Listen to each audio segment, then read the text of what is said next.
Les damos la bienvenida a esta nueva entrega de su programa Vive Bien. Estamos con ustedes, el pastor Adán Dick, el pastor Vladimir Polanco, el pastor Daniel Álvarez y su servidor, el pastor Roberto Herrera. En este espacio estamos intentando encontrar la sabiduría divina para vivir mejor, para vivir bien. Y el tema de hoy, de esta entrega, lo hemos titulado Los pactos de Dios con nosotros. Es un tema tan importante que me gustaría introducirlo formalmente con un texto de la palabra del Señor, ¿no? Y me gustaría pedirle al pastor Adán si puede leer ese texto que nosotros tenemos hoy como el texto bandera que incluso deberíamos memorizar. Deuteronomio 28, 1 y 2. Si obedecéis cabalmente la voz del Señor tu Dios para cumplir todos sus mandamientos que te prescribo hoy, el Señor tu Dios te exaltará sobre todas las naciones de la tierra. Además, las siguientes bendiciones vendrán y te alcanzarán si obedeces la voz del Señor tu Dios. Gracias, pastor. Pastor Vladimir, ¿qué es lo que esencialmente debe saber una persona sobre los pactos que Dios ha hecho con nosotros? Bien, yo creo que sobre un pacto es bueno que nosotros tengamos claro tres conceptos. El primero, el pacto siempre va más allá de la persona con la que se está haciendo el pacto. Por ejemplo, la Biblia dice en Génesis 6 que Dios hizo un pacto con Noé. Y uno puede decir, bueno, fue con Noé el pacto. No fue con Noé. Porque en Génesis 9 se va a decir entonces que ese pacto que Dios hizo con Noé lo abarca a Noé y abarca también a las generaciones posteriores. Y sería un pacto, también dice la Biblia, que es perpetuo. Lo mismo pasa con Abraham. Dios llama a Abraham y le dice, ven, voy a hacer un pacto contigo, Génesis 17.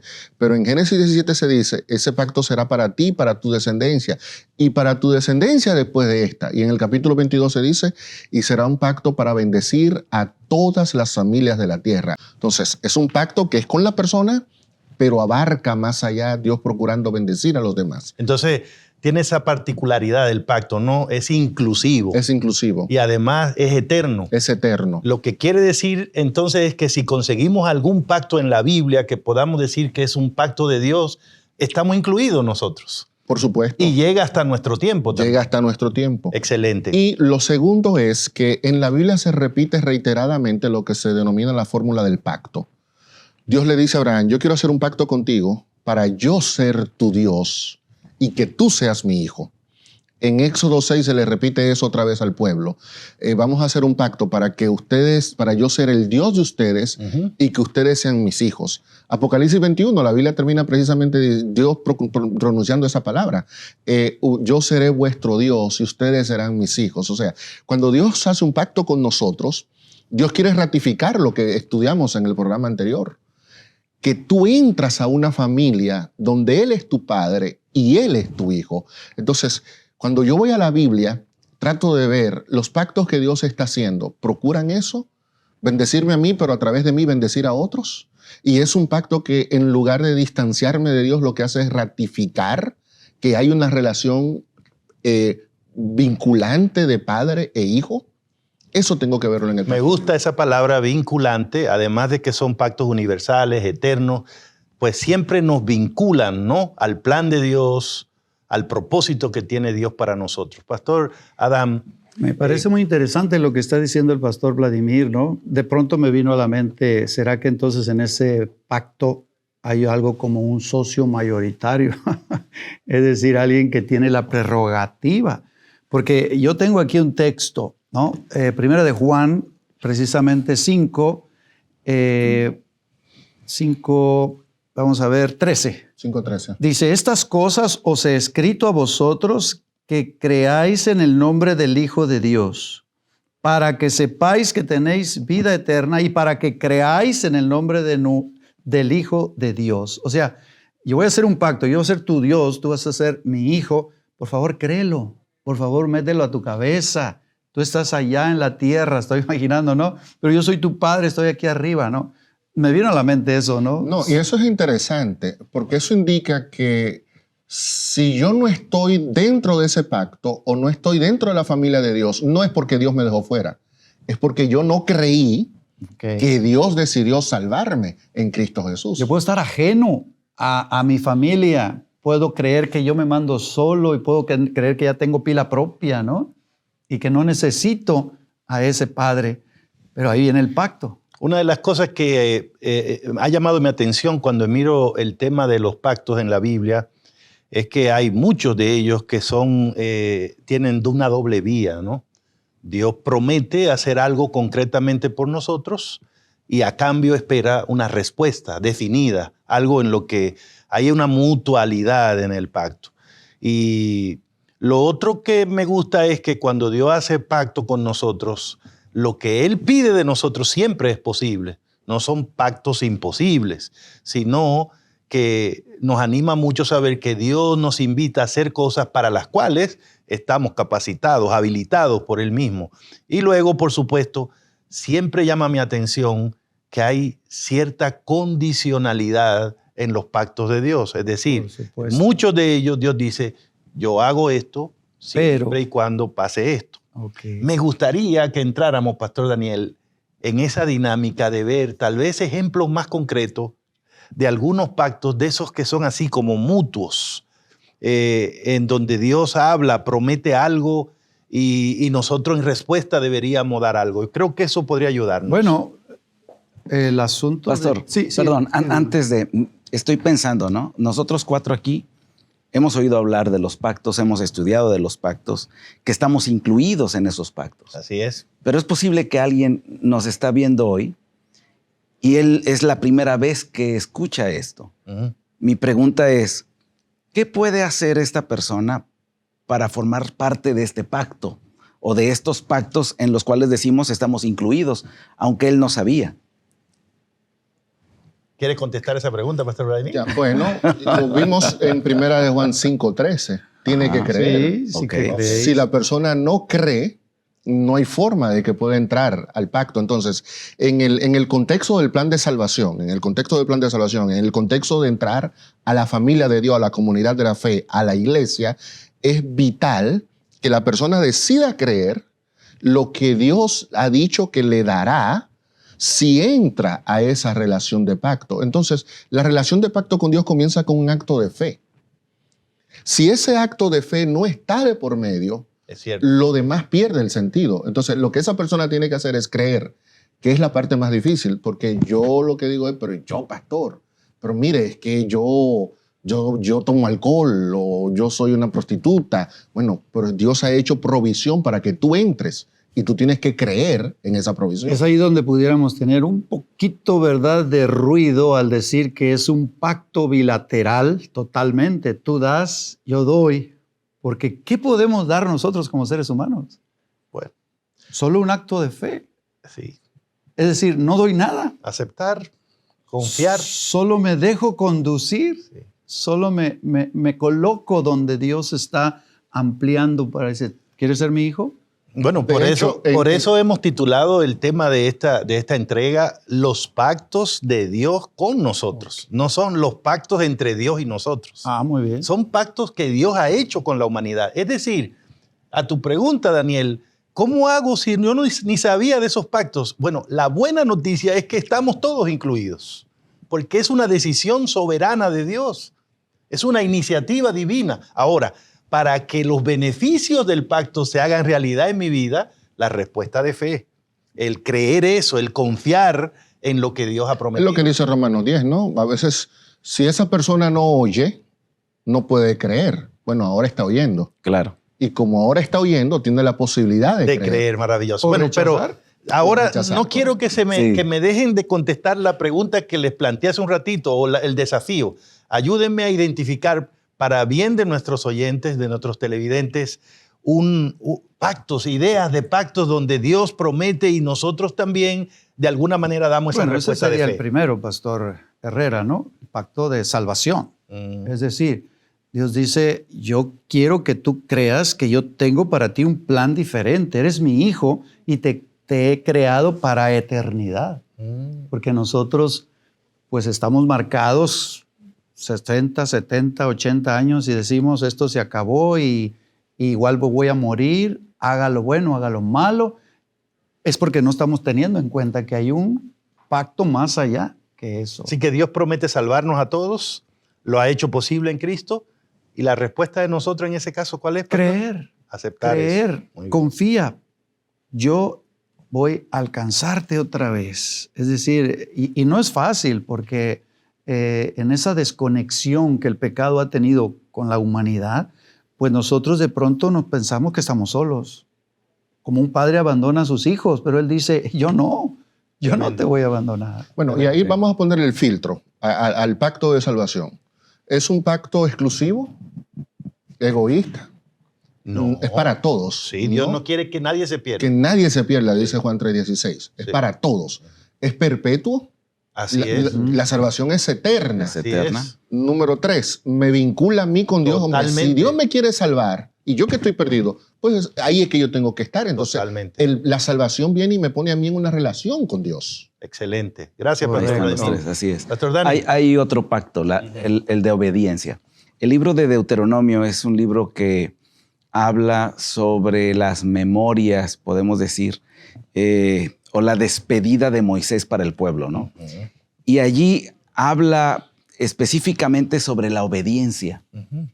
Y a mí me llama mucho la atención porque Dios en Deuteronomio, a través de Moisés, está diciendo, yo puedo cuidarte, yo puedo ayudarte, yo puedo salvarte, yo puedo hacer muchas cosas. Pero yo espero que obedezcas. El detalle está que muchas veces nosotros vemos la obediencia como algo imposible, algo que no se puede hacer, algo que está lejos de mí. Pero a mí me llama la atención lo que dice justamente Deuteronomio 30, 11 al 14, y hace referencia a lo siguiente, miren.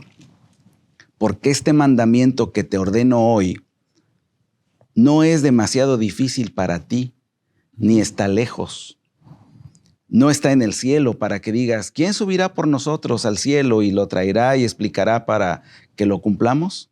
Ni está al otro lado del mar para que digas, ¿quién cruzará por nosotros el mar y lo traerá y nos lo explicará a fin de que cumplamos?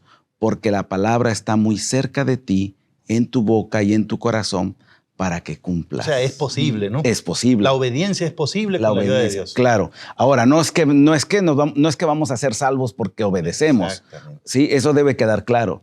Pero sí Dios está diciendo que es fácil de obedecer. Y Él espera posible. eso, ¿no? Y Él Bueno, espera eso. Pero mira el mismo caso del pueblo de Israel. Ujú. Dios lo saca de Egipto.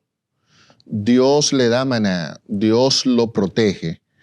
Cuando ahora en Éxodo 28, cuando supuestamente ya estaban listos para entrar a la tierra, Dios le dice, ahora tienen ustedes que obedecer. Pero esa obediencia es para preservar el pacto. Tremendo. O sea, porque ya Dios le había dado toda esa protección. Exacto. Ahora, ustedes quieren mantenerse así, así. toca obedecer. Y mira, nota que esa declaración que aparece en Deuteronomio la aplica Pablo a la iglesia en Romanos 10. Entonces, esa obediencia que se le está pidiendo a los israelitas es una obediencia que es perpetua, que no está condicionada a que ellos sean Israel. Porque Dios no está haciendo un pacto con Israel, Dios está haciendo un pacto con su pueblo. Y ese compromiso de obediencia va más allá de Israel y ahora se extiende a nosotros. Entonces, no es un pacto con Israel, es un pacto que incluye a todos los demás. Y ese pacto de obediencia me pone en relación con Dios, es que si yo tengo un padre, la principal característica de un hijo frente a un padre Es la obediencia. es la obediencia, es que hace lo que su Una padre señal dice. inequívoca. Entonces, los requerimientos que Dios está pidiendo aquí es simplemente la forma que yo tengo de demostrarle a él, hey, tú eres mi papá y por eso yo te cumplo. ¿Sabe lo que me vino a la mente, Pastor Vladimir? Cuando tú sigues un GPS, ¿no? Y tienes un objetivo a dónde llegar, pero en el trayecto, cuando tu auto se detiene y el programa detecta, dice, ¿sabes qué? Hay un lugar de pizzas aquí cerca, quisieras redireccionar Sí, sí, y te paras allá y quieres para acá y de repente perdemos el objetivo hacia donde vamos. Así es, así De es. pronto, eso pasó con el pueblo de Israel. Y por eso y en ese sentido es que la obediencia es importante, porque la obediencia es lo que me mantiene a mí enfocado. Enfocado. Me mantiene a mí en la dirección correcta. Cuando yo pierdo ese modo de andar, por eso en la Biblia obediencia es sinónimo de andar, no andéis según la carne. Cuando yo dejo de andar en ese camino, Lo que yo estoy diciendo es perdí el rumbo. Como Enoc y como Noé. Y me salí. Ahora, déjenme compartirle uno de mis favoritos, ¿no? De estos pactos que hace Dios con la humanidad. En el libro de Proverbios, en el capítulo 3, a partir del verso 5, la palabra de Dios dice: confía en Jehová con todo tu corazón. No te apoyes en tu propia prudencia. Reconócelo en todos tus caminos y Él hará derecha tus veredas. No seas sabio en tu propia opinión. Teme a Jehová. Apártate del mal, porque eso será medicina para tus músculos, refrigerio para tus huesos. Y luego dice: honra a Jehová con tus bienes y con las primicias de todos tus frutos, y entonces tus graneros estarán colmados con abundancia y tus lagares rebosarán de mosto. Yo lo que alcanzo a ver aquí es en el libro de Proverbios un llamado que nos hace Dios para que nosotros lo pongamos a Él en el primer lugar de nuestra vida. Ahí hay sabiduría para vivir. Dios nos dice: ¿quieren vivir bien, hijos? Pónganme en primer lugar. Eso es lo que tienen que hacer. Y me encanta porque Proverbio nos dice en forma concreta cómo se hace eso. Honra a Jehová con tus bienes. Es decir, la Biblia nos está desafiando a poner nuestros bienes en las manos de Dios como una demostración del reconocimiento de que nosotros creemos que Él es el dueño de todo. Y como un acto de fe de que Él va a proveer para nuestras necesidades, ponemos nuestros bienes en sus manos. Ahí es donde tiene tanto sentido el tema bíblico de devolver el diezmo, o tiene sentido el tema bíblico de traer ofrendas. Cuando los cristianos hacen eso, las personas que creen en Dios hacen eso, lo que están diciendo es: yo no soy dueño de mi propia vida, Dios es mi dueño. Yo no soy el que genero todo esto, Dios es quien me provee. Y por eso no tengo miedo de devolver la parte que es de Él y de aportar para su obra. Y a mí me parece que este es un pacto que trae muchas bendiciones. Mira lo que dice, pastor, La fe por la cual vivo, en la página 167, alusivo a ese texto, ¿no? Dice: como dador de todos nuestros beneficios, Él tiene derechos sobre ellos. Amén. Él tiene derechos que debiéramos nosotros considerar en primer lugar. O sea, el hecho de ser un padre dice: es que yo tengo los derechos, yo soy tu padre. Tremendo. Ahora, hay un concepto, pastor, que a veces lo hemos presentado equivocadamente. Devuélvele al Señor diezmos y ofrendas y entonces vas a tener abundancia. Pero yo he visto gente que es fiel a Dios dando diezmo toda su vida, dando ofrenda, y nunca de la noche a la mañana se han vuelto millonarios o ricos. Creo que hay un elemento que se llama administración, planificación, y esos principios están en la Biblia. Sí. Y tenemos que aprenderlos. No solo debo de dar, sino que debo conocer esos principios y vivirlos, Sí. para que entonces ocurra lo otro también. Sí. Bueno, un último pacto, pastor, que queremos mencionar hoy es el pacto del diezmo. Concretamente. Concretamente, y eso tiene que ver con lo que tú decías hace un ratito, Sí. hay que honrar a Dios con los bienes. O sea, el diezmo entra a desmontar el concepto de que yo honro a Dios cantando en una iglesia, orando y desligo lo espiritual de lo material, pero en la Biblia esa separación no tiene cabida. En la Biblia lo espiritual y lo material van juntos. Y entonces, por eso es que en Génesis 28 o en Malaquías 3, el diezmo se presenta dentro de un contexto de pacto. Y cuando yo cumplo con ese pacto, que comienza con Dios de paso, Dios es el que toma la iniciativa en Malaquías 3 y dice: pruébame ahora en esto y devuélveme lo que a mí me corresponde. Y la promesa de Dios es abrir las ventanas de los cielos para mí. Y cuando Dios abre la ventana de los cielos, a veces, como decía el pastor Álvarez hace un momentito, lo que yo estoy esperando es una casa, lo que estoy esperando es un carro, lo que estoy esperando es que mi negocio prospere, que eso puede suceder.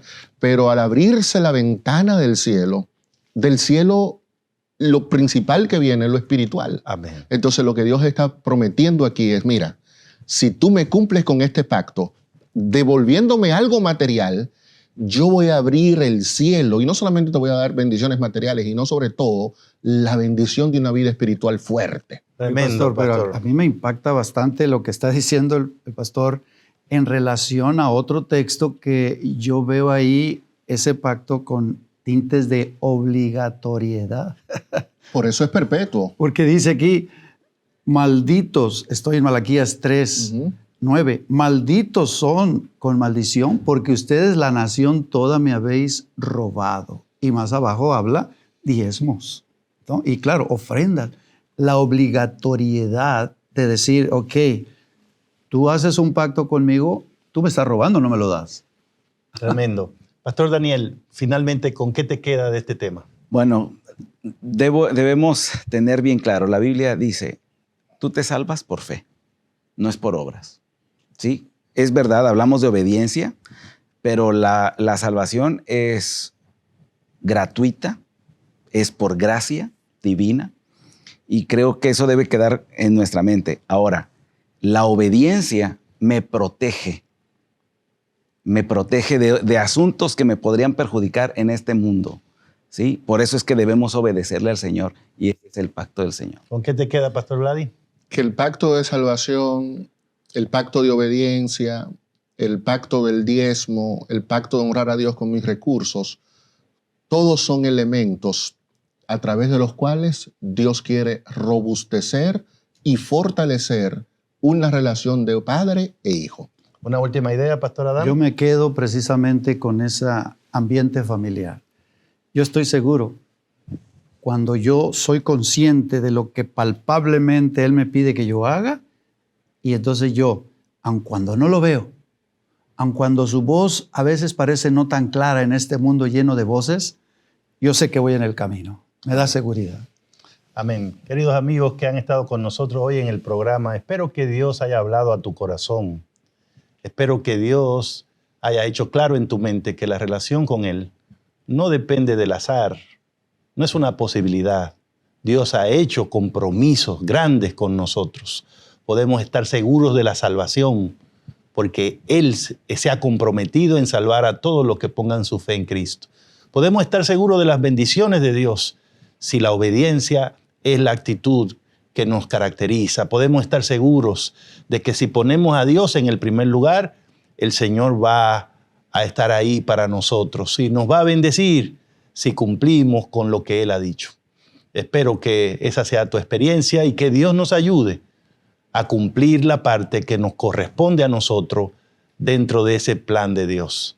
Pastor, en 10 segundos, despídanos, por favor, con una palabra de oración. Oremos.